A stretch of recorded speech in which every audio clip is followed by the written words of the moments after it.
4,5 milliarder år siden. Det skete ved, at en masse klipper begyndte at klumpe sig sammen og roterede rundt om solen. Jorden er den tredje planet fra solen i vores solsystem og er den 5. største planet. For 3,8 milliarder år siden opstod første gang Sverige. De levede i havet, men de levede i 200 millioner år siden. Gopler er både brandmænd og vandmænd.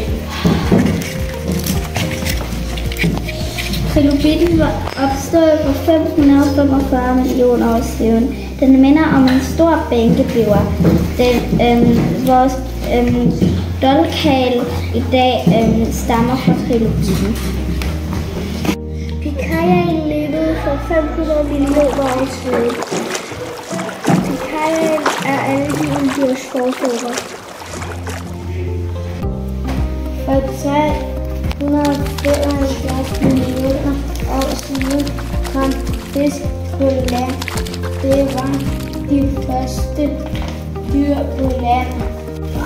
For 252 millioner år siden skete jordens største katastrofe. Meteorer og vulkaner udryddede næsten alle arter, men det banede vejen for nogle nye herskere af dinosaurerne, som herskede i næsten 200 millioner år.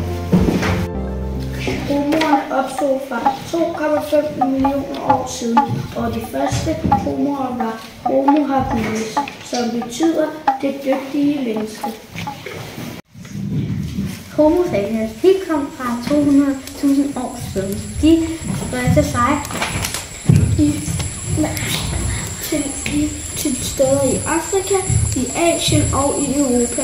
Man kender dem ved, at de går oprejst på 2 ben, og at de er kloge.